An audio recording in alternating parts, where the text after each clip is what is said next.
সূরাতু সাদের 1 নম্বর আয়াত থেকে শুরু করে 60টি আয়াত তাৎক্ষণিক নাজিল করে, আর রাসূল করিম সাল্লাল্লাহু আলাইহি ওয়াসাল্লাম তাদের সামনে সেই আয়াতগুলো তুলে ধরেন। সাদ ওয়াল কুরআনি যিযিকর বালিল্লাযীনা কাফারু ফি ইজ্জাতিন ওয়া শিকাক কাম আহলাকনা মিন ক্বাবলিহিম মিন কারনিন ফানাদাউ ওয়া লা তাহিনা মানাস ওয়া আজিবু আন জাআহুম মুনযিরুম মিনহুম ওয়া ক্বালা আল কাফিরুনা সাহিরুন কাযযাব আজআলা আল আলিহা ইলাহান ওয়াহিদা ইন্না হাযা লাশাইউন উজাব। সেখানে বলেছেন যে অবাক যে মানুষের মধ্য থেকে একজনকে প্রেরণ করেছেন, অথচ তিনি জাদুকরের মতো কথা বলে, তাকে আমরা কিভাবে বিশ্বাস করতে পারি? আজআলাল আলিহা ইলাহান ওয়াহিদা। সেই আবু লাহাবরা বলছিল যে তুমি এতগুলো খোদা বাদ দিয়ে এক আল্লাহর দাওয়াত দিচ্ছ, ইন্না হাযা লাশাইউন উজাব, এটা অবাক করার মতো বিষয়। এরপর ধারাবাহিকভাবে সূরাতুস সাদ গিয়েছে, সেখানে আকীদার বিষয়গুলো সামনে গিয়ে স্পষ্ট করেছে। এনিহাও রাসূল করিম সাল্লাল্লাহু আলাইহি ওয়াসাল্লামের সিরাতের এই যে একটি চ্যাপ্টার, আপোষহীন নেতা যে আমরা বলে থাকি, যে আপোষহীন নেতা, রাসূল ছিলেন সমগ্র বিশ্বে, সমগ্র ইতিহাসে একমাত্র আপোষহীন নেতা, যিনি একত্ববাদের সামনে পৃথিবীর কোনো সভ্যতা, পৃথিবীর কোনো শক্তি, পৃথিবীর কোনো সম্পদ, পৃথিবীর কোনো পদ এবং সিংহাসন রাসূলকে সে আপোষের আওতায় আনতে পারেননি। তিনি একমাত্র একত্ববাদের মিশন নিয়ে তিনি এগিয়ে গেছেন। সাল্লাল্লাহু তাআলা আলাইহি ওয়া আলা আলিহি ওয়া আসহাবিহি ওয়া বারাকা ওয়া সাল্লামা তাসলিমান কাসীরা। أما بعد فأعوذ بالله من الشيطان الرجيم. بسم الله الرحمن الرحيم. لقد كان لكم في رسول الله أسوة حسنة لمن كان يرجو الله واليوم الآخر وذكر الله كثيرا. وقال تبارك وتعالى: وكلا نقص عليك من أنباء الرسل ما نثبت به فؤادك وجاءك في هذه الحق وموعظة وذكرى للمؤمنين. صدق الله مولانا العظيم وصدق رسوله النبي الكريم ونحن على ذلك من الشاهدين والشاكرين والحمد لله رب العالمين. وعن أبي هريرة رضي الله عنه أن النبي صلى الله عليه وسلم قال: أنا سيد ولد آدم يوم القيامة وأول من ينشق القبر وأول شافع وأول مشفع أو كما قال النبي عليه الصلاة والسلام. শ্রদ্ধেয় মুসলিম হযরত, আমরা সকলেই রাসূলের শানে অন্তর থেকে মুহাব্বতের সাথে দরুদ পাঠ করি। اللهم صل على سيدنا محمد وعلى آل سيدنا محمد كما صليت على إبراهيم وعلى آل إبراهيم إنك حميد مجيد. اللهم بارك على سيدنا محمد وعلى آل سيدنا محمد كما باركت على إبراهيم وعلى آل إبراهيم إنك حميد مجيد. محترم ومعزز মুসল্লিয়ান হযরত, আল্লাহ পাকের অশেষ মেহেরবানি যে তিনি বিশেষ অনুগ্রহে আমাদের সকলকে অনেকগুলো মানুষের মধ্য থেকে নির্বাচন করে জুমার এই গুরুত্বপূর্ণ সময়ে জুমার খুতবা এবং দ্বীনি আলোচনা শোনার উদ্দেশ্যে যথাসময়ে তার ঘরে মেহমান হিসেবে উপস্থিত হওয়ার তৌফিক নসিব করেছেন। এই জন্য তার শুকরিয়া জ্ঞাপন করে বলি আলহামদুলিল্লাহ। আল্লাহ রাব্বুল আলামিন জগতের বুকে মানব জাতিকে ধাপে ধাপে বিভিন্ন নেয়ামতে ভূষিত করেছেন। মানব জাতির জন্যে সেই নেয়ামতগুলোর অন্যতম একটি গুরুত্বপূর্ণ নেয়ামত হল আল্লাহর পক্ষ থেকে নির্বাচন করে তিনি এক একজন পথ প্রদর্শক প্রেরণ করেছেন। সেই ধারাবাহিকতায় সর্বশেষ নবী হিসেবে, খাতামুন নবিয়্যিন হিসেবে আমরা হযরত মুহাম্মদ মুস্তাফা সাল্লাল্লাহু আলাইহি ওয়াসাল্লামকে নবী এবং রসূল হিসেবে পেয়েছি। একদিকে যেমনটি মানবতার জন্য গৌরবের বিষয়, অন্যদিকে আমরা যারা রসূলের উম্মত হতে পেরেছি আমাদেরও ব্যক্তিগতভাবে সর্বশেষ নবীর উম্মত হওয়ার গৌরব যে অর্জন হয়েছে আলাদা পৃথক শুকরিয়া জ্ঞাপনের বিষয়। রসূল করিম সাল্লাল্লাহু আলাইহি ওয়াসাল্লাম তিনি যে আবির্ভূত হয়েছেন, নিজের প্রকৃতি মানুষের মধ্যে, মানব জাতির মধ্যে, এমনকি সকল নবীদের মধ্যে রসূলের যে কি অবস্থান সে সম্পর্কে নিজেই বলছেন, আনা সাইয়্যিদু ওয়ালদি আদম ইয়াউমাল কিয়ামা। কিয়ামতের দিন হাসরের মাঠে জগতের সকল মানব যেখানে একত্রিত হবে, সম্মিলিতভাবে উত্থিত হবে, রসূল করিম সাল্লাল্লাহু আলাইহি ওয়াসাল্লাম ইরশাদ করছেন, আমি সকলের নেতা এবং সকলের চাইতে শ্রেষ্ঠ হিসেবে আল্লাহ পাক আমাকে সৃষ্টি করেছেন, পাঠিয়েছেন। রসূলের এই উক্তি, রসূলের এই দাবি, রসূলের এই বক্তব্য অহংকারের উদ্দেশ্যে নয়, দাম্ভিকতার কারণে নয়, বরঞ্চ আল্লাহ পাক যে রসূলকে সম্মানিত করেছেন সেটার শুকরিয়া জ্ঞাপন, সেই নেয়ামতের বর্ণনা ব্যাখ্যা হিসেবে মানুষের সামনে, মানুষের মাঝে নিজের অবস্থানটুকু তুলে ধরার জন্যে রসূল করিম সাল্লাল্লাহু আলাইহি ওয়াসাল্লাম এটা বলেছেন, আনা সাইয়্যিদু ওয়ালদি আদম। এই জন্য অন্য আরেক হাদিসের মধ্যে আরো স্পষ্ট করেছেন, আনা সাইয়্যিদু ওয়ালদি আদম ইয়াউমাল কিয়ামা ওয়ালা ফখর, যে এটা অহংকারের কোনো কিছু নয়, এটা সৌভাগ্যের বিষয়, এটা শুকরিয়া জ্ঞাপনের বিষয়, কৃতজ্ঞতার বিষয়। অহংকার, দাম্ভিকতার মাধ্যমে নিজেকে বড়ত্ব মনে করি, অন্যদেরকে ছোট মনে করার বিষয় নয়।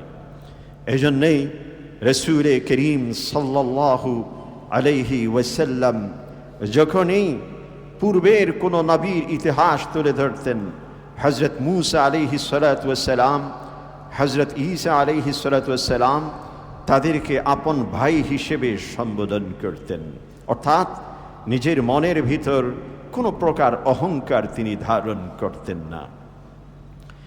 আমরা যেই সময়টি অতিক্রম করছি, যেই মাস আমাদের মধ্যে নতুন করে আগমন করেছে, রবিউল আউয়াল মাস, আজকে 4 তারিখ অতিক্রম হতে যাচ্ছে।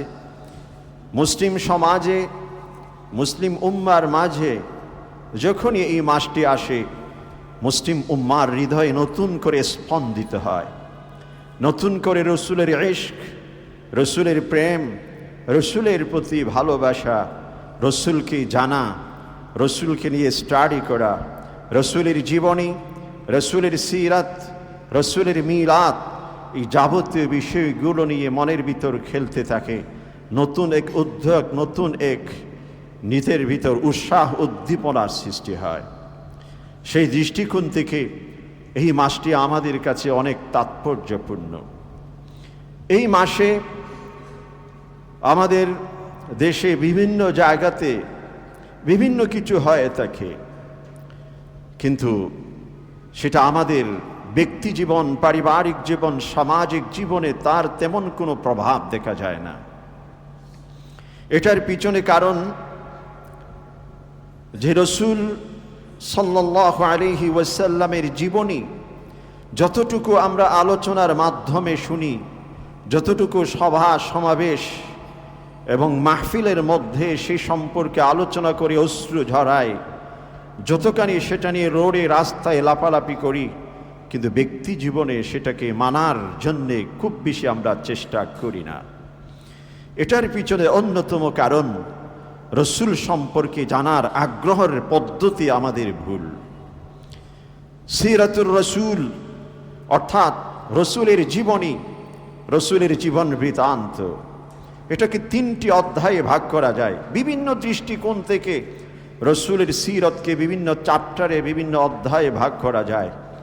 সময়ের দৃষ্টিকোণ থেকে রাসূলের এই সিরাতকে 3টি অধ্যায়ে ভাগ করা যেতে পারে। সাধারণত রাসূলের জন্মের পর থেকে নবুয়ত লাভের আগ পর্যন্ত, জন্মের পর থেকে শিশু মুহাম্মদ, কিশোর মুহাম্মদ, যুবক মুহাম্মদ সাল্লাল্লাহু আলাইহি ওয়াসাল্লাম তিনি কেমন ছিলেন, তার জন্ম কিভাবে হলো, পৃথিবীতে কি কি পরিবর্তন সাধিত হয়েছিল রাসূলের জন্মের সময়।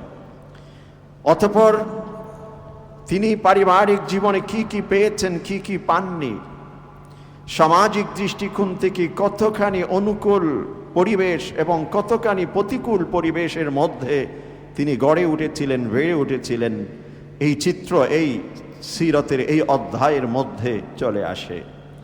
রাসূলের যৌবনকাল যখন শুরু হয় তখন তিনি কিভাবে জীবন যাপন করেছেন। তৎকালীন আরব, যেখানে মুশরিকরা ছিলেন, যেখানে আহলে কিতাবদের ইহুদ এবং খ্রিস্টান সম্প্রদায় ছিল, যাদের মধ্যে যারা মুশরিক ছিল তারা তো মুশরিকই ছিল, কিন্তু যারা ইহুদ সম্প্রদায় তাদের অনেকেই বুক ভরা আশা নিয়ে অপেক্ষায় ছিল শেষ নবীর আগমন হবে। আমরা জানি বাইতুল মাকদাস থেকে ইহুদ সম্প্রদায়কে 70 খ্রিস্টাব্দ এবং 132-35 এদিকে অনেকেই তাদেরকে তাড়িয়ে দেয়। তখন তারা আরবের বিভিন্ন জায়গাতে রিফিউজি হিসেবে সেখানে আশ্রয় গ্রহণ করে, সেখানে বসতি গড়ে ওঠে। সেই ইহুদ সম্প্রদায় মুশরিকদেরকে সবসময় নিজেদের শত্রু মনে করত, আর নিজেদের বুক ভরা একটি আশা নিয়ে থাকত যে সর্বশেষ নবীর আগমন হবে এবং আরবের ভূখণ্ডে হবে। এটুকু আমরা জানি, তিনি যখন আসবেন তখন আমাদের ইহুদি ধর্মকে আরো বেশি শক্তিশালী করতে পারব। ঠিক তেমনিভাবে খ্রিস্টান ধর্মের যারা অনুসারী তারাও এক ধরনের বুক ভরা আশা নিয়ে অপেক্ষমান ছিলেন, ইন্তজারে ছিলেন কখন সর্বশেষ নবীর আগমন হবে এবং তাকে যখন আমরা পেয়ে যাব, আমাদের ঈসা আলাইহিস সালামের যে ধর্ম, খ্রিস্টান ধর্ম, এটাকে আরো বেশি শক্তিশালী করতে পারবো, দাওয়াতি মিশন আরো বেশি মজবুত আমরা করতে পারবো। কিন্তু যখন সর্বশেষ নবী আগমন করলেন, তিনি যখন ইহুদিদের যে বংশ ইসহাক আলাইহিস সালামের পরম্পরা থেকে, সেই বংশ থেকে না এসে ইসমাঈল আলাইহিস সালামের বংশ পরম্পরা থেকে যখন সর্বশেষ নবীর আগমন হলো, ইহুদ সম্প্রদায় মানসিকভাবে ভেঙে পড়েছে এবং তাদের অন্তরে বংশীয় এক ধরনের হিংসা, প্রতিহিংসা তাদের মধ্যে তখনকার সময় সৃষ্টি হয়েছিল এবং সেটা কিয়ামত পর্যন্তের জন্য তাদের অন্তরে থাকবেই। এবং এই হিংসা থেকে উৎপন্ন হওয়া তাদের অন্তরের যে ষড়যন্ত্রের মূল যে যাবতীয় বিষয়, এগুলো মানব জাতি এখনো পর্যন্ত ভোগ করছেন, কিয়ামত পর্যন্ত ভোগ করতেই থাকবে। আল্লাহ পাক তাদের সম্পর্কে বলেছেন, পৃথিবীতে তাদেরকে স্থিরতার সাথে জীবন যাপনের কোনো সুযোগ আল্লাহ পাক দিবেন না, তাদের রাজত্ব আল্লাহ পাক দিবেন না। তারা অপরের গোলামি করবে, অপরের দাসত্ব করবে, অপরের কাছে মাথা নত করে চলবে, নিজের স্বকীয়তা নিয়ে, আত্মবোধ নিয়ে, আত্মপরিচয় নিয়ে, যে মর্যাদার সাথে মাতৃভূমির, নিজের মাতৃভূমি বলে কোনো কিছুতে তারা কিয়ামত পর্যন্ত মাথা উঁচু করে প্রতিষ্ঠিত হতে পারবে না। এটা আল্লাহর ওয়াদা, এটা আল্লাহর প্রতিশ্রুতি, এবং ইতিহাস সেটা সাক্ষ্য দিচ্ছে। অতীতেও আমরা সেটার দৃশ্যপট দেখতে পাবো ইনশাআল্লাহ। এনিহাও, রাসূল করিম সাল্লাল্লাহু আলাইহি ওয়াসাল্লামের সিরাতের এই অধ্যায় জন্ম থেকে যে নবুয়তের আগ পর্যন্ত কেমন ছিল, এই সময়টুকু আমাদের স্টাডি প্রয়োজন। আমাদের সন্তানদের সামনে এর চিত্র প্রতিনিয়ত আলোচনা প্রয়োজন। আমরা দৈনিক ঘরে বসে অনেক কিছু আলোচনা করি, বাচ্চাদের সাথে অনেক কিছু ভাব বিনিময় করি, কিন্তু রসূলের বাল্যজীবন কেমন ছিল, রসূল কিভাবে গড়ে উঠেছেন, যৌবনকাল কিভাবে তিনি অতিক্রম করেছেন, এই চিত্রগুলো, এই শিক্ষা, এই স্টাডি আমাদের বাচ্চাদের কিন্তু আমরা দেই না। যেইটুকু প্রাতিষ্ঠানিক, যেইটুকু মসজিদ ভিত্তিক, যেইটুকু হয় মাহফিল ভিত্তিক, তবে বর্তমান সময়ের যুব সমাজ অনেক সচেতন। তারা ইন্টারনেট, ডিজিটাল ওয়েতে তারা সব কিছু স্টাডি করে, অনেক কিছু সেখান থেকে শিখে এবং অর্জন করে। তবে এইটুকুই যথেষ্ট নয়। যতক্ষণ পর্যন্ত আমরা গার্জিয়ানশিপের মাধ্যমে আমাদের যে একটি দায়িত্ব রয়েছে, দায়িত্ববোধ থেকে আমাদের কর্তব্যের অধীনে যে বিষয়টি রয়েছে, সে আলোকে আমাদের বাচ্চাদেরকে, যুবকদেরকে, প্রজন্মকে গড়ে তুলব না, ততক্ষণ পর্যন্ত সেটা সেই ধরনের ফলপ্রসূ হবে না। এজন্য এই স্টাডি আমাদের থাকা প্রয়োজন। আল্লাহ পাক বলেছেন, লাকাদ কানা লাকুম ফি রাসূলিল্লাহি উসওয়াতুন হাসানা, যে আল্লাহ পাক রসূলের জীবনীতে উত্তম আদর্শ রেখেছেন। একজন আদর্শ নাগরিক, একজন আদর্শ সন্তান, সমাজের একজন আদর্শ ব্যক্তিত্ব, আদর্শ শিক্ষক, আদর্শ রাজনীতিবিদ, আদর্শ ব্যবসায়ী, আদর্শ শাসক, আদর্শ বিচারক, আদর্শ লেখক, আদর্শ বক্তা, এইভাবে যদি প্রতিটি সেক্টরে রসূলের এই উসওয়া, রসূলের এই আদর্শকে আমরা প্রতিষ্ঠা করতে চাই, তাহলে প্রতিটি সেক্টরের মানুষের জন্য রসূলের জীবনীতে সেই শিক্ষা আল্লাহ পাক রেখেছেন। তবে লিমান কানা ইয়ারজুল্লাহ, যারা আল্লাহকে যারা পেতে চান, ওয়াল ইয়াউমাল আখির, পরকালে যে ব্যক্তি সফল হতে চান, ওয়া যাকারাল্লাহ কাসীরা, এবং যারা আল্লাহকে সর্বত্র সাথে রাখতে চান, তাদের জন্য রসূলের এই জীবনীতে উসওয়ায়ে হাসানা রয়েছে। অতএব রসূলের এই চ্যাপ্টারটি জন্ম থেকে নবুয়তের আগ পর্যন্ত এটা আমাদের স্টাডি প্রয়োজন। তবে মুসলিম উম্মার জন্য অনুসরণীয়, অনুকরণীয়, যেটা অনুসরণ করতে হবে, যেই অধ্যায় এবং যেই চ্যাপ্টারের উপর ঈমান আনতে হবে, বিশ্বাস রাখতে হবে, বিলিভ করতে হবে, সেটা হলো নবুয়তের পর থেকে সময়টুকু। নবুয়তের পর থেকে মক্কা নগরীতে হিজরতের পূর্ব পর্যন্ত একটি অধ্যায়। তিনি নবুয়ত পেয়েছেন, অতঃপর 10 বছর পর্যন্ত, 13 বছর পর্যন্ত তিনি মক্কাতে অবস্থান করেছেন নবুয়ত প্রাপ্তির পরে। এই সময়টুকু রসূল কিভাবে অতিক্রম করেছেন, অতিবাহিত করেছেন, কি কি প্রতিকূলতার সম্মুখীন হয়েছেন এবং সেগুলোর কিভাবে মোকাবেলা করেছেন, এখানে মানব জাতির জন্যে প্রতিটি সেকেন্ডে, প্রতিটি ঘন্টায় রসূলের জীবনে প্রতিটি মানুষের শিক্ষা এখানে অন্তর্নিহিত রয়েছে।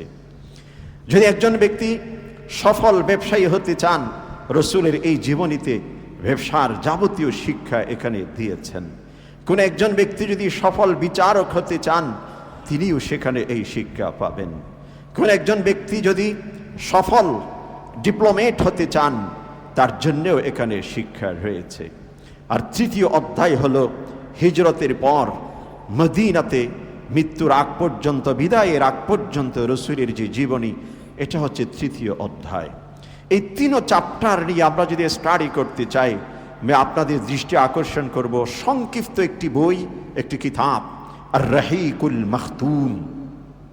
আর রহিকুল মখতুম সফিউর রহমান আল মুবারকপুরি, তিনি এই সংক্ষেপে সিরাতুর রসূলের এই আর রহিকুল মখতুম তিনি রচনা করেছেন।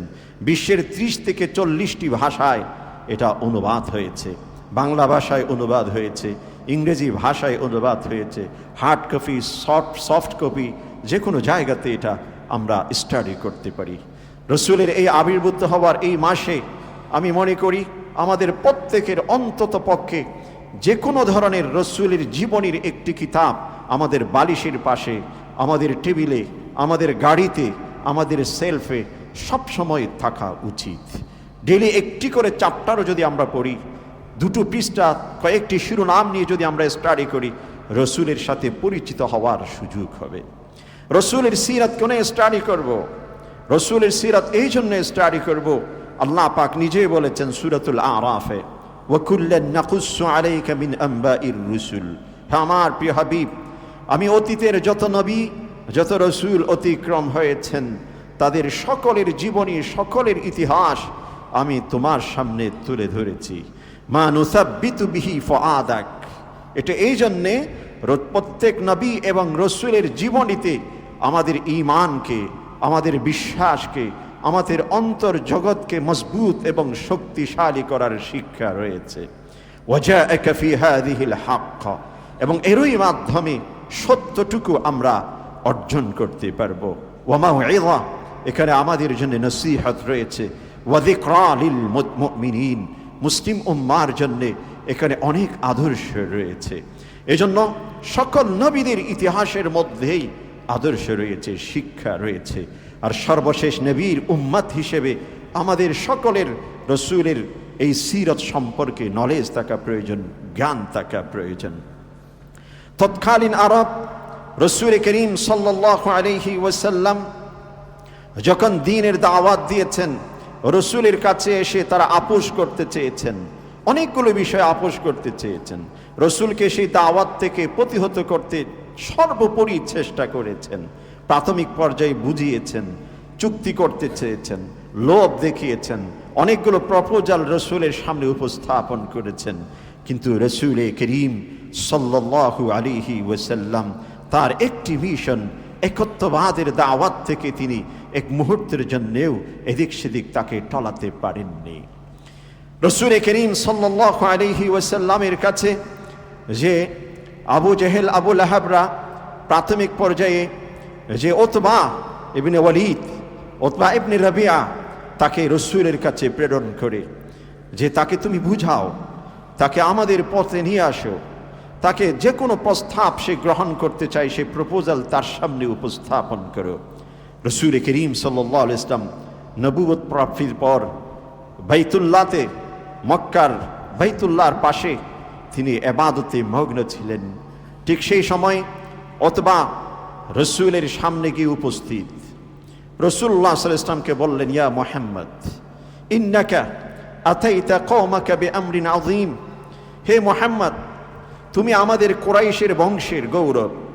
আল্লাহ পাক তোমাকে অনেক সুন্দর দেহ দিয়েছেন, রূপ লাবণ্য দিয়েছেন, ব্যক্তিত্ব সম্পন্ন হিসেবে পৃথিবীতে প্রেরণ করেছেন। আমাদের বংশের তুমি একজন গৌরব। আল্লাহ পাক তোমাকে অনেক কিছু দিয়েছেন, কিন্তু তুমি যেই পথে আমাদেরকে দাওয়াত দিচ্ছ এটা তো ভিন্ন পথ। এটা আমাদের বংশ পরম্পরাকে সম্পূর্ণ ভুলুণ্ঠিত করে দিচ্ছে। ফাররাকতা বিহি জামাআতাহুম, তুমি যে দ্বীনের দাওয়াত দিচ্ছ এতে করে আমাদের বংশীয় যে গোত্রীয় যে অক্ষ, এই অক্ষটুকু বিনষ্ট হয়ে যাচ্ছে। আমরা একে অপরের শত্রুতে পরিণত হয়ে যাচ্ছি। এবং আরো বলছেন, ওয়াসাফাহতা বিহি আহলামাহুম, যারা আমাদের বিজ্ঞজনরা ছিলেন, যারা আমাদের জ্ঞানী ব্যক্তিরা ছিলেন, যারা আমাদের অতীতের অনেক কিছু ছিলেন, তাদেরকে তুমি বোকা বানিয়ে দিচ্ছ। একই সাথে আরো বলছেন, ওয়াইবতা বিহি আলিহাতাহুম ওয়া দীনাহুম, এবং তোমার এই দাওয়াতের মাধ্যমে আমরা পূর্বপুরুষ থেকে অনেক দিন আগে থেকে যেই সমস্ত খোদা মেনে আসতাম, যেই সমস্ত সৃষ্টিকে, যে সমস্ত মূর্তিগুলোকে আমরা পূজা করে আসতাম, সেজদা করে আসতাম, যে বিশ্বাস, যে আকীদা আমরা ধারণ করতাম, সে আকীদাগুলোকে তুমি কলুষিত করে দিচ্ছ। তুমি গালিগালাজ করছো আমাদের মূর্তিকে, তুমি গালিগালাজ করছো আমাদের খোদাকে, যাদের সামনে আমরা মাথা নত করি। এমন কেন? রাসূলুল্লাহ সাল্লাল্লাহু আলাইহি ওয়াসাল্লামকে তাদের কাছ থেকে ফিরিয়ে আসার, ওই দাওয়াত থেকে ফিরিয়ে নিয়ে আসার জন্যে তার কাছে অনেকগুলো প্রপোজাল সেই সময় উপস্থাপন করলেন যে তুমি কি চাও? তুমি কি চাও যে এই আরব ভূখণ্ডে সবচেয়ে বেশি বড় ব্যবসায়ী পুঁজি তোমার হাতে অর্জন করতে, তাহলে আমরা সকলে কালেকশন করে যত পরিমাণ পুঁজি তোমার প্রয়োজন সেই পরিমাণ পুঁজি তোমার হাতে দিয়ে দেব। তবু তুমি এই দাওয়াত, তোমার এই সমস্ত কথাবার্তা থেকে তুমি ফিরে আসো, আমাদের পূর্বপুরুষের, আমাদের ঐতিহ্যের দিকে তুমি ফিরে আসো। তুমি কি চাও এই আরব ভূখণ্ডে তুমি নেতৃত্ব দিবে, তুমি সকলের উপরই বিচার করবে, তুমি সবচেয়ে বড় হুকুমত তুমি প্রতিষ্ঠা করবে, তুমি রাজত্ব প্রতিষ্ঠা করবে? তুমি কি সিংহাসন চাও? তুমি কি পদ পদবি চাও? তোমাকে সর্বোচ্চ পদে আমরা অধিষ্ঠিত করব। তবু তুমি এই মিশন থেকে ফিরে আসো। কোন বর্ণনা মতে এমনও আছে যে তুমি কি চাও আরবের সবচেয়ে সুন্দরী রমণী তোমার পিছনে ঘুরুক, তোমার ঘরে আসুক, তোমার সাথে বিয়েতে বসুক, আমরা সেটাও তোমার জন্য আয়োজন করব। তবু তুমি এই পথ থেকে ফিরে চলে আসো। রাসূল করিম সাল্লাল্লাহু আলাইহি ওয়াসাল্লাম ঠিক সেই সময় ওই উতবার সামনে সূরাত হামিম আস-সাজদা শুরু থেকে তেলাওয়াত করতে শুরু করেছেন। হামিম তানজিলুম মিনার রহমানির রহিম কিতাবুন ফুসসিলাত আয়াতুহু কুরআনান আরাবিয়্যা লিকওমিন ইয়ালামুন বাশীরান ওয়া নাযীরা فأعرض أكثرهم فهم لا يسمعون وقالوا في قلوبنا أكنة مما تدعون إليه وفي آذاننا وقر ومن بيننا وبينك حجاب فاعمل إننا عاملون قل إنما أنا এভাবে আয়াতগুলো শুরু করেছেন যে সর্বপ্রথম হামিম তানজিলুম মিনার রহমানির রহিম, যেটা আল্লাহর পক্ষ থেকে সমগ্র বিশ্বের যিনি অসীম দয়ালু পরম করুণাময়, সমগ্র অনুগ্রহের যিনি আধার, সেই মহান সত্তার পক্ষ থেকেই এই সব কিছু প্রেরিত। আমি মুহাম্মদের পক্ষ থেকে আপনাদের সামনে কোনো কিছুই আমি উপস্থাপন করিনি। কিতাবুন ফুসসিলাত আয়াতু, এমন একটি গ্রন্থ, এমন এক কিতাব, এমন এক বাণীর প্রতি আপনাদেরকে আমি দাওয়াত দেই যার এক একটি আয়াত, এক একটি বাণী, এক একটি ভার্সেস স্পষ্ট, এক একটি সুন্দরভাবে বিন্যস্ত। ফুসসিলাত আয়াতু কুরআনান আরাবিয়্যা লিকওমি ইয়ালামুন, মানুষ যেন সেটা বুঝতে পারে, অনুধাবন করতে পারে, উপলব্ধি করতে পারে, তার মর্ম যে মানুষ ধারণ করতে পারে, এভাবে স্পষ্ট ভাষায় আমি এই কিতাব নাজিল করেছি। বাশীরা ওয়া নাযীরা, এটা মানুষকে সুসংবাদ দেয়, জান্নাতের সুসংবাদ, কল্যাণের সুসংবাদ, সফলতার সুসংবাদ, নাজাত এবং মুক্তির সুসংবাদ। ওয়া নাযীরা, এটা মানুষকে সতর্ক করে, জাহান্নাম থেকে সতর্ক করে, অকল্যাণের সতর্ক করে, অনিষ্টতার থেকে সতর্ক করে, মানুষের ব্যর্থতার জীবন সম্পর্কে সতর্ক করে, পরকালীন জীবনে কঠিন শাস্তি সম্পর্কে সচেতন করে। এটাই হচ্ছে সেই কিতাব। ফাআরাদা আকসারুহুম, কিন্তু অধিকাংশ মানুষ সেখান থেকে বিমুখ হয়েছে। ওয়াকাসীর ফাআরাদা আকসারুহুম ওয়া হুম লা ইয়াসমাউন, তারা এই কোরআন শুনতে চাইতো না। তারা কি বলতো? ওয়াকালু ফি কুলুবিনা আকিন্না, আমাদের অন্তরে একটি পর্দা রয়েছে, আমাদের কানের মধ্যে সমস্যা আছে, আমাদের ভালো করে তোমার কথাগুলো শুনতে পারি না। নানাবিধ অজুহাত, এক্সকিউজ রসুলের সামনে উপস্থাপন করে। অতএব তোমার কাজে তুমি করো, আমাদের কাজ আমি করি, আমাদের কাজ আমরা করি, তুমি এই সব কিছুতে, এইভাবে রসুলকে তারা প্রতিহত করতে চেষ্টা করত। কুল ইন্নামা আনা বাশার, এরপর রসুল করিম সাল্লাল্লাহু আলাইহি নিজের পরিচয়টুকু তুলে ধরেছেন, আমি একজন আপনাদের মতো মানুষ, তবে উহিয়া ইলাইহি, আমার কাছে আল্লাহর পক্ষ থেকে ওহী প্রেরিত হয়েছে। এইভাবে যেতে যেতে যেতে যেতে এক একটি আয়াত যখন তিলাওয়াত করছেন, 13 নম্বর আয়াত পর্যন্ত যখন গেছেন, সূরাত হামিম আস-সাজদার 13 নম্বর আয়াতের মধ্যে বলছেন, ফাইন আরাদু ফাকুল আনযারতুকুম সাইকাতাম মিছলা সাইকাতি আদি ওয়া সামুদ, যে আমি যে কোরআনের এক একটি বাণী, তাওহীদের এক একটি যে দাওয়াত সকলের সামনে আমি উপস্থাপন করছি, এরা যদি সেটাকে উপেক্ষা করে, অগ্রাহ্য করে, অ্যাভয়েড করে, সেটাকে গ্রহণ না করে, ফাআনযারতুকুম সাইকা, অতএব কঠিন শাস্তি সম্পর্কে, পরিণাম সম্পর্কে তাদেরকে আমি সতর্ক করব। কিরকম? সাইকাতাম মিছলা আদি ওয়া সামুদ, কওমে আদ, কওমে সামুদ, যারা পৃথিবীর মধ্যে স্থাপত্যের দৃষ্টিকোণ থেকে, শক্তি সামর্থ্যের দৃষ্টিকোণ থেকে অনেক শক্তিশালী এক একটি জাতি ছিলেন, যারা পাহাড়কে খোদাই করে সেখানে এক একটি তাদের স্থাপনা রয়েছে। কোরআন কারীমে সূরাতুল ফজর, আরবি সূরাতুল হাক্কা, বিভিন্ন সূরাতে আল্লাহ পাক তাদের শক্তি সামর্থ্য সম্পর্কে তুলে ধরেছেন। যে কওমে আদ কওমে সামুদকে যেমন আল্লাহ ধ্বংস করেছেন, আমিও কিন্তু তোমাদের সেই ধ্বংস থেকে সতর্ক করছি।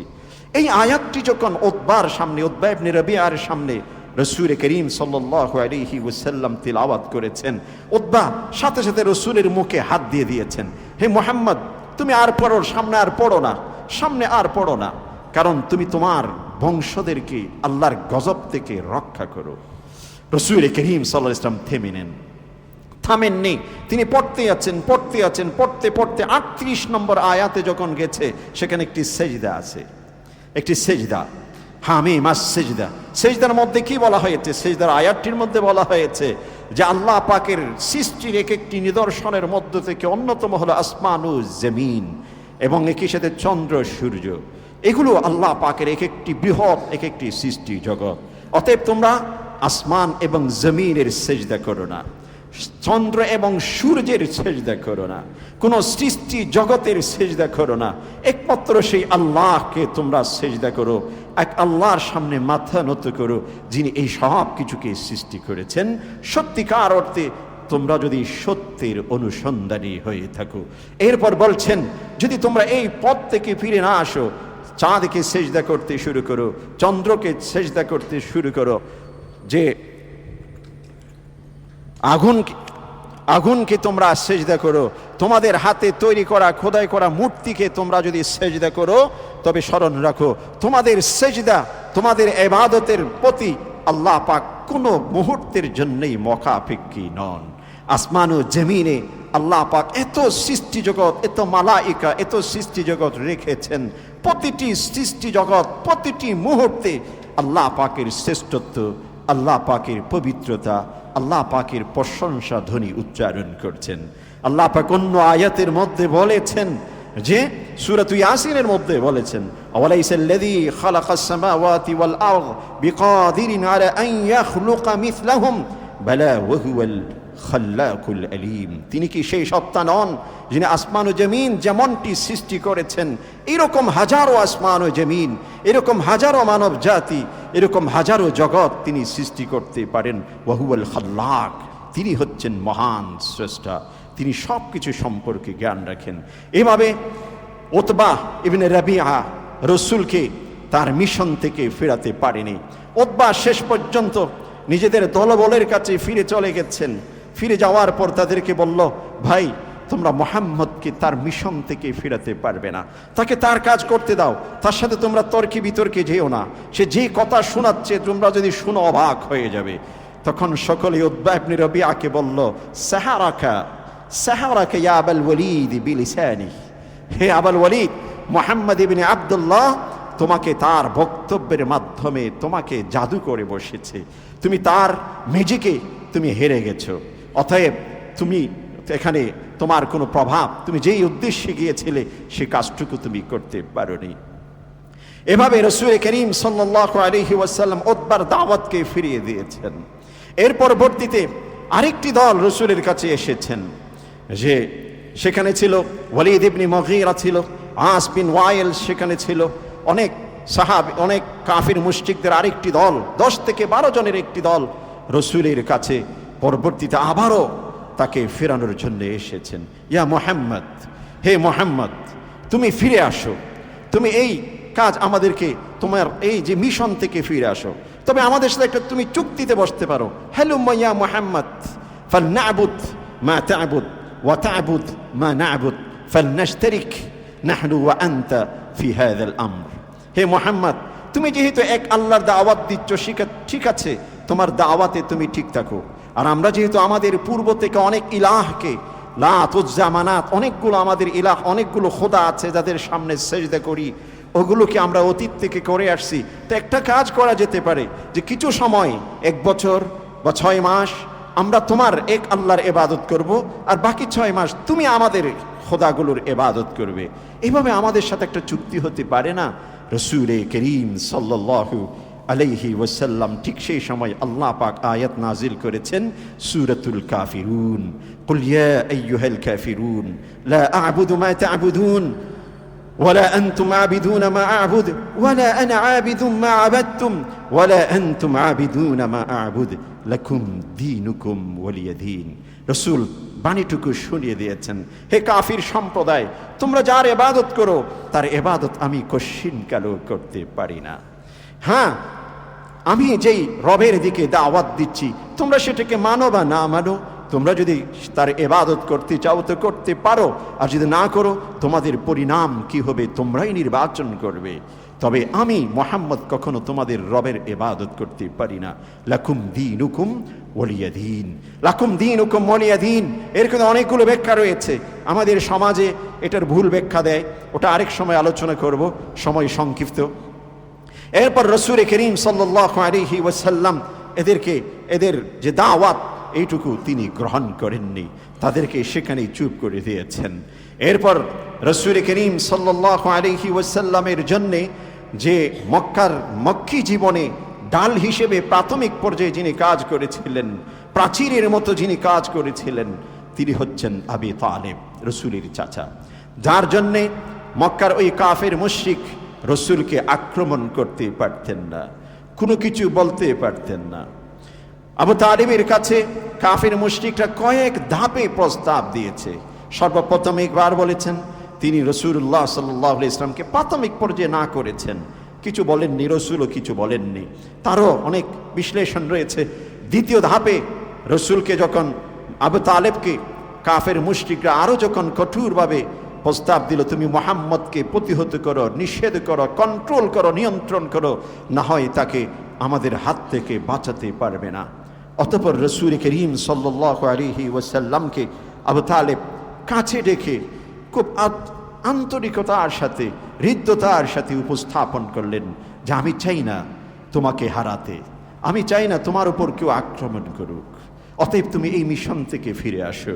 রাসূল করিম সাল্লাল্লাহু আলাইহি ওয়াসাল্লাম তাৎক্ষণিক আবু তালেবকে বলেছেন যে আপনি যেই কথা বলছেন, আমাকে সব কিছু প্রস্তাব দেন, আমি গ্রহণ করতে পারবো, কিন্তু এক আল্লাহর দাওয়াত থেকে বিরত থাকবো, এই কাজটুকু আমি করতে পারবো না। আবু তালেবকে যখন সুন্দর ভাষায় বুঝিয়েছে, আবু তালেব নীরব হয়ে গেছে। অতঃপর তাদের কাছে যাওয়ার পথে কিছু দূর গেলেন, ফিরে আসে আবার রাসূলুল্লাহ সাল্লাল্লাহু আলাইহি ওয়াসাল্লামকে বলছেন যে তুমি তোমার যেমন মন চায় সেভাবে তোমার দাওয়াতি কাজ তুমি চালিয়ে যাও, তবে আমার জীবন থাকতে তোমার উপর কোনো কেউ আঘাত করবে, আক্রমণ করবে, এই কাজ আমি করতে দিব না। এভাবে প্রাচীর হিসেবে আবি তালেব কাজ করেছেন। এই জন্য আবি তালেব সম্পর্কে ঐতিহাসিকদের মধ্যে অনেক মতানৈক্য রয়েছে কি যে তিনি আসলে পরিণাম কি হতে পারে, পরকাল তার কি হতে পারে। আবু তালেব রসুলের শানে এমন এমন কবিতা লিখেছেন, এমন এমন কবিতা লিখেছেন, এক একজন মুমিনকে যদি রসুলকে কবিতা লিখতে বলা হয় বর্তমান সময়ের, তার 4-5টি পংক্তির সমতুল্য একটা কবিতা লেখা সম্ভব হবে না। 100-র উপরে কবিতা লিখেছেন রসুলের প্রশংসা করে, রসুলের সম্পর্কে, কিন্তু তার অন্তরে ঈমান ছিল না। আল্লাহ পাক এগুলো ইতিহাস হিসেবে রেখেছেন। আল্লাহ পাক এগুলো ইন্না ফি যালিকা লাআয়াতিল লিউলিল আলবাব, এই সমস্ত ইতিহাসের মধ্যে আমাদের শিক্ষা রয়েছে। জ্ঞান অনেক থাকতে পারে, হ্যাঁ, সাহিত্য শৈলী অনেক থাকতে পারে, বক্তব্যের যোগ্যতা অনেক থাকতে পারে, কিন্তু প্রকৃত ঈমান যদি অন্তরে না থাকে সে ব্যক্তির নাজাত কশিনকালেও আশা করা যায় না। তার অন্যতম জ্বলন্ত দৃষ্টান্ত হলো আবু তালেব। পরিশেষে আবু তালেবের কাছে সে আবু জেহেল, আবু লাহাবরা, উতবা ইবনে রাবিআ, আস বিন ওয়াইল, এরা দলবদ্ধভাবে আবার আবু তালেবের কাছে আসলো। আসার পর আবু তালেবের সামনে বসা অবস্থায় আবু তালেবকে বললেন যে আমরা তোমার সামনে উপস্থিত থাকা অবস্থায় মুহাম্মদকে ডেকে নিয়ে আসো, মুহাম্মদকে ডেকে নিয়ে আসো, মুহাম্মদকে আমাদের সামনেই তুমি আজকে যা বলার বলবে। সে বেড়ে গেছে, অনেক বেশি বেড়ে গেছে। এভাবে রসুলকে যখন ডেকে নিয়ে আসলেন, অতঃপর রাসূল করিম সাল্লাল্লাহু আলাইহি ওয়াসাল্লাম তাদের সকলের সামনে উপস্থাপন করলেন যে আপনারা আমাকে যত কিছু বলছেন, আমি আপনাদের কাছ থেকে শুধু একটি জিনিস চাই, ইন্নাহা কালিমাতুন ওয়াহিদা, শুধু একটি বাক্য আপনাদের মুখ থেকে আমি শুনতে চাই। আর এই একটি বাক্য যদি আপনারা মুখ থেকে উচ্চারণ করেন, তামলিকুনা বিহিল আরব, সমগ্র আরবের উপর আপনারা নেতৃত্ব দিতে পারবেন। ওয়াতাদিনু লাকুম বিহাল আজাম, সমগ্র বহির্বিশ্ব অনারব যত গোষ্ঠী রয়েছে তারা আজীবন আপনাদের গোলামি করবে, আপনাদের অনুসরণ অনুকরণ করবে। শুধুমাত্র একটি কালিমা, আপনারা আমাকে উপহার দেন। সকলের সামনে জিজ্ঞাসা করলো সেই কালিমাটি কি। প্রাথমিক পর্যায়ে যখন বলেছেন তামলিকুনা বিহাল আরব ওয়া তাদিনু লাকুম বিহাল আজাম, যে সমগ্র আরব ভূখণ্ডে আপনাদের নেতৃত্ব চলবে, এই একটি বাক্যের উপর যদি আপনারা থাকতে পারেন সমগ্র বিশ্ব আপনাকে অনুসরণ করবে। এই কথা বলার সাথে সাথে আবু জেহেল হাউলাহাবটা খুশি হয়ে গেছে। হে বলো ভাতিজা, সেই বাক্যটুকু কি আমরা তো চাই এমন নেতৃত্ব দিতে, সমগ্র জগৎ আমাদের অনুসরণ করবে, আমাদের পদতলে থাকবে। অতঃপর রাসূল করিম সাল্লাল্লাহু আলাইহি ওয়াসাল্লাম বলছেন তাকুলুন লা ইলাহা ইল্লাল্লাহ, লা ইলাহা ইল্লাল্লাহ।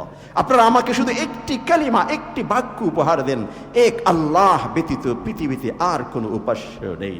এই কথা বলার সাথে সাথে আবু জেহেল আবুল হাকামদের চেহারা মলিন হয়ে গেল।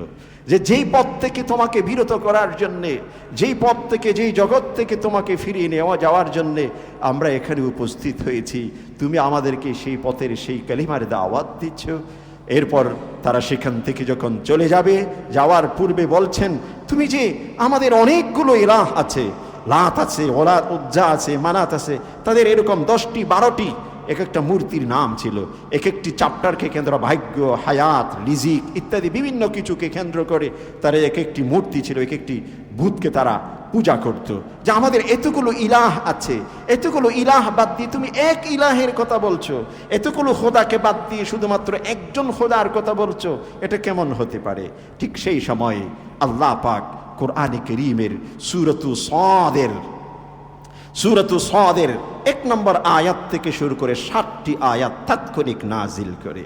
আর রাসূল করিম সাল্লাল্লাহু আলাইহি ওয়াসাল্লাম তাদের সামনে সেই আয়াতগুলো তুলে ধরেন। সাদ ওয়াল কুরআনি যিযিকর বালিল্লাযীনা কাফারু ফি ইজ্জাতিন ওয়া শিকাক কাম আহলাকনা মিন ক্বাবলিহিম মিন কারনিন ফানাদাউ ওয়া লা তাহিনা মানাস ওয়া আজিবু আন জাআহুম মুনযিরুম মিনহুম ওয়া ক্বালা আল কাফিরুনা সাহিরুন কাযযাব আজআলা আল আলিহা ইলাহান ওয়াহিদা ইন্না হাযা লাশাইউন উজাব।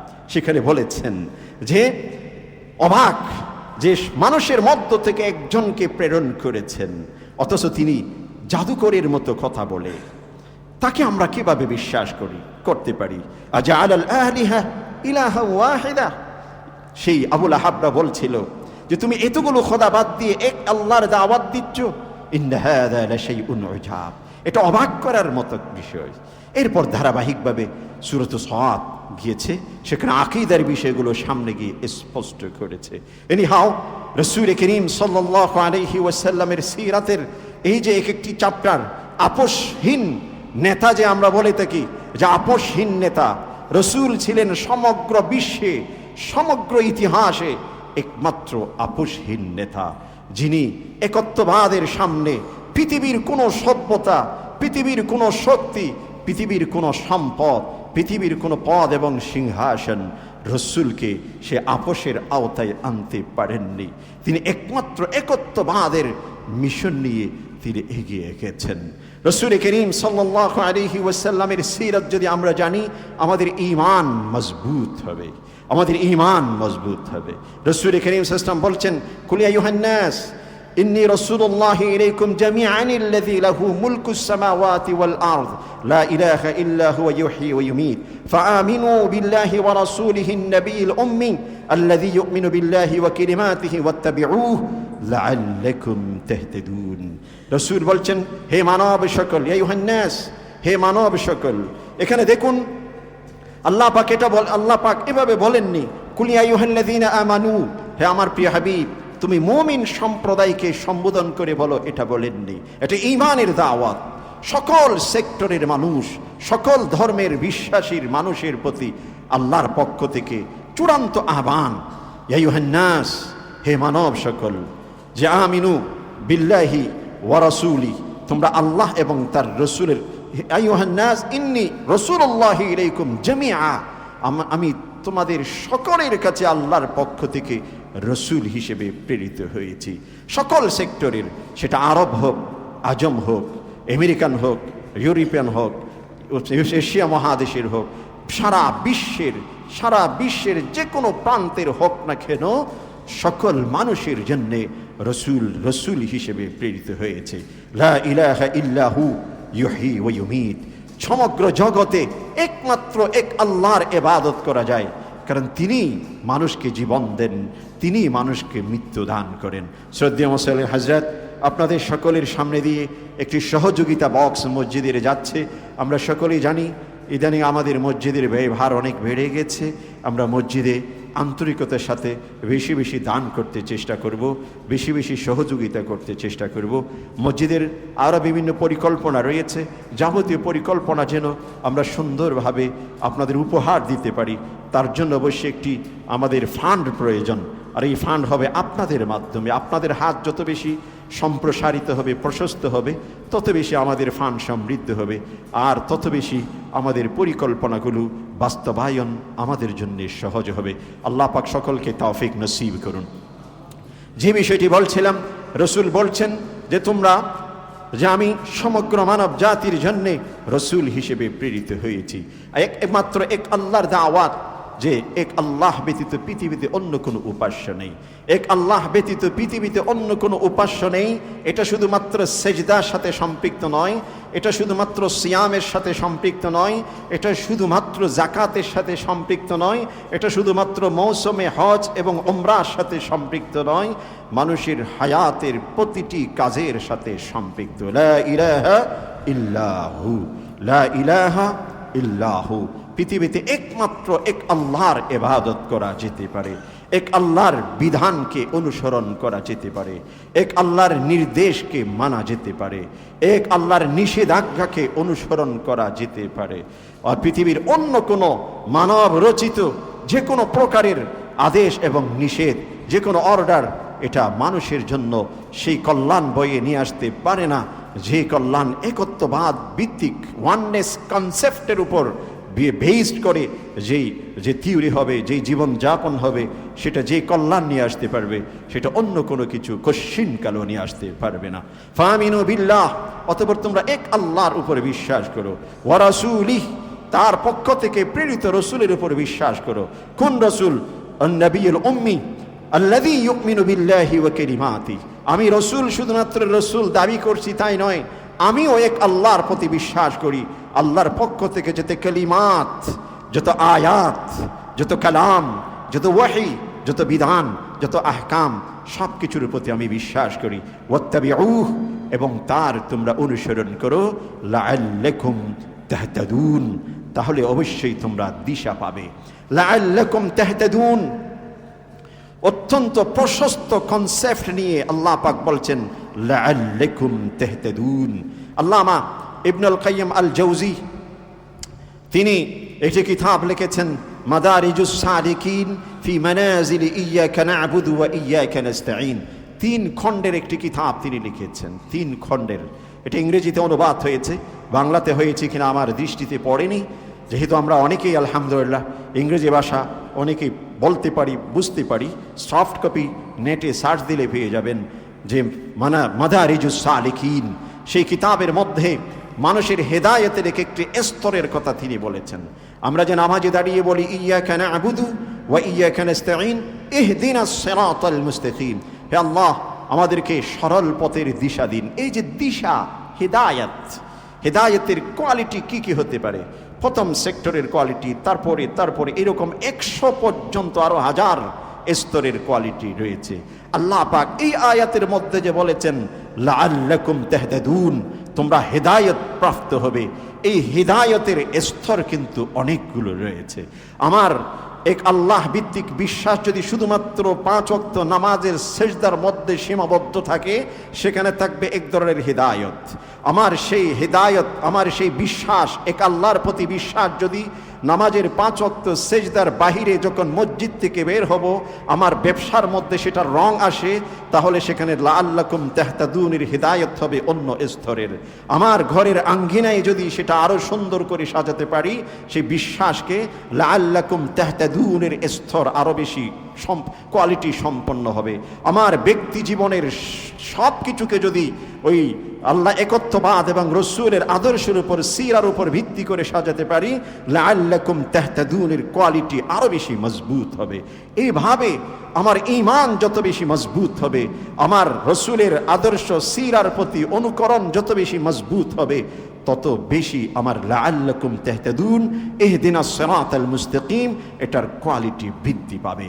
আমরা যেমনটি ব্যাংক ব্যালেন্স বৃদ্ধি করতে চাই, পদ মর্যাদা বৃদ্ধি করতে চাই, আমাদের যে প্রমোশন আমরা কামনা করি, কিন্তু আমাদের ইমানের প্রমোশন হোক, আমাদের আমলের প্রমোশন হোক, হেদায়েতের দৃষ্টিকোণ থেকে আমি উন্নত শিখরে পৌঁছে যাই, এই চেষ্টা প্রচেষ্টা আমাদের মধ্যে যদি এসে যায়, তখনই কিন্তু লাআল্লাকুম তাহতাদুনের সর্বোচ্চ হেদায়েতের যে চূড়া সেই পর্যন্ত পৌঁছা আমাদের পক্ষে সম্ভব। সর্বশেষ একটি কথা বলবো, অতীতেও বলেছিলাম যে মিশরের একজন মুফতি আল জামহুরি, তাকে একজন সাংবাদিক প্রশ্ন করেছিলেন যে মান ইউতিউর রাসূল ফাকাদ আতা আল্লাহ, যে ব্যক্তি আল্লাহর রসুলের অনুসরণ করবেন, আল্লাহ রসুলকে কপি করবে, সে ব্যক্তি আল্লাহকে যেন অনুসরণ করলেন। একজন সাংবাদিক প্রশ্ন করলেন যে রসুলকে অনুসরণ করার অর্থ কি? রসুলকে অনুসরণ করার অর্থ কি? তখন ওই মুফতি উত্তর দিলেন, রসুল যে কাজ যেভাবে করেছেন অবিকল সেভাবে করার নাম হচ্ছে রসুলকে অনুসরণ করা। সাংবাদিকরা একটু নাচুর বান্দা প্রকৃতির হয়, আবার প্রশ্ন করেছেন যে এটা কি সম্ভব? পৃথিবীতে কোনো ব্যক্তি অপর কোনো ব্যক্তিকে অবিকল অনুসরণ কপি করা এটা কশ্চিনকালেও সম্ভব নয়, কাছাকাছি যেতে পারে। অতএব রসুলকে অনুরূপ কিভাবে আমরা সেটা অনুসরণ করব? সেই মুফতি দ্বিতীয়বার বললেন, রসুল যেভাবে করেছেন সেভাবে সব কিছু পরিচালনার নাম হচ্ছে রসুলের সুন্নাহ ভিত্তিক জীবন। সাংবাদিক আবারও প্রশ্ন করেছেন, মুফতি সাহেব তৃতীয়বার উত্তর দিয়েছেন, রসুল যেভাবে করেছেন অবিকল সেভাবে করার নাম হচ্ছে সুন্নাতের উপর জীবন যাপন। এরপর চতুর্থবার যখন প্রশ্ন করেছেন, মুফতি উত্তর দিয়েছেন, একজন মানুষের পক্ষে আরেকজন মানুষকে অবিকল কপি করা, অনুসরণ করা কখনো সম্ভব নয়, তবে চেষ্টা তো একজন ব্যক্তি করতে পারবে। রসুল যেভাবে করেছেন সেভাবে করার মতো একজন ব্যক্তি যদি সর্বোচ্চ চেষ্টা করে, আল্লাহ পাক সেই উসিলায় অবিকল করার যেই সওয়াব, যেই মর্যাদা, সম্মান, আল্লাহ পাক সেই ব্যক্তিকে সেই মর্যাদা, সেই সম্মান দান করবেন। অতএব সিরাতের এই মাস, মিলাদের এই মাস, রসুলের এই মাসে আমাদের মিশন হবে সিরাত ভিত্তিক জীবন গঠন, সিরাত ভিত্তিক পরিবার গঠন, সিরাত ভিত্তিক সমাজ গঠন, সিরাত ভিত্তিক রাষ্ট্র গঠন, সিরাত ভিত্তিক আমাদের ব্যবসা বাণিজ্য পরিচালনা, সিরাত ভিত্তিক আমাদের বিচার কার্যক্রম পরিচালনা, সিরাত ভিত্তিক আমাদের শিক্ষা সিলেবাস, সিরাত ভিত্তিক আমাদের একে অপরের সাথে উঠা বসা, সিরাহ ভিত্তিক যদি একজন ব্যক্তি সব কিছু পরিচালনা করে, মাইয়ুতির রাসূলা ফাকাদ আতা আল্লাহ, যে ব্যক্তি এভাবে জীবন যাপন করবেন তিনি যেন আল্লাহকে অনুসরণ করলেন। আল্লাহ পাক আরো বলছেন, কুল ইন কুনতুম তুহিব্বুনাল্লাহ ফাত্তাবিউনি ইউহিব্বুকুমুল্লাহু ওয়া ইয়াগফির লাকুম, তোমরা যদি রসুলকে ভালোবাসো তাহলে আল্লাহর ভালোবাসা পেয়ে যাবে, এবং সে সাথে আলাদা কিছু পুরস্কার বলছেন, ওয়া ইয়াগফির লাকুম যুনুবাকুম, আপনারা যদি কখনো ভুল করে থাকি আল্লাহ পাক সেগুলো আমাদেরকে ক্ষমা করে দিবেন। এজন্য আসুন সিরত বেশি বেশি স্টাডি করি, সিরত আমাদের যেন পাশে থাকে, রসুলের জীবনী যেন পাশে থাকে। রসুলের জীবনীর পাশাপাশি আরও একটি বিষয় আমাদের লক্ষ্য রাখতে হবে, সাহাবায়ে কেরামদের জীবনী যেন আমাদের পাশে থাকে। আসহাবে রসুলের ইতিহাস, রসুলের এক একজন সাহাবীর ইতিহাস আমাদের জন্য বড় নেয়ামত। আল্লাহ রসুল বলছেন, খায়রুল কুরুনি কারনি সুম্মাল্লাযীনা ইয়ালুনাহুম সুম্মাল্লাযীনা ইয়ালুনাহুম, সর্বোত্তম জাতি হচ্ছে আমাকে যারা দেখেছেন, অতঃপর তাদেরকে যারা দেখেছেন, অতঃপর তাদেরকে যারা দেখেছেন। রসুল এক হাদিসে বলেছেন, তুবা লিমান রাআনি ওয়া আমানা বি ওয়া তুবা লিমান রাআনি ওয়া মান রাআনি রাআ মান রাআনি। এভাবে খায়রুল কুরুনের তিনটি যে ধাপ, এগুলোকে রাসূল করিম সাল্লাল্লাহু আলাইহি ওয়াসাল্লাম তুলে ধরেছেন। এজন্য মুহতারাম সামিঈন, এমন একজন নবীর সিরাহ যে নবী কিয়ামতের মাঠে সকলের শ্রেষ্ঠ হবেন, এমন একজন নবীর সিরাহ যে ব্যক্তিকে কিয়ামতের দিন সর্বপ্রথম আল্লাহ পাক মানব জাতির সামনে উপস্থাপন করবেন, এমন একজন নবীর সিরাহ যে নবী কিয়ামতের মাঠে যখন চতুর্দিকে মানুষ ছুটাছুটি করবে সুপারিশের জন্যে, যে রিকমেন্ডেশনের জন্য, একমাত্র অনলি ওয়ান প্রফিট মুহাম্মদ সাল্লাল্লাহু আলাইহি ওয়াসাল্লাম, তিনি সর্বপ্রথম আল্লাহর কাছে সুপারিশ করার সাহস পাবেন, এবং সর্বপ্রথম আল্লাহ পাক রসুলের সুপারিশে গ্রহণ করবেন। এমন নবীর সিরাহ, এমন নবীর জীবন বৃত্তান্ত কেন আমাদের এত বড় নেয়ামত হওয়া সত্ত্বেও সেখান থেকে আমরা বঞ্চিত হব? আমিন। আমাদের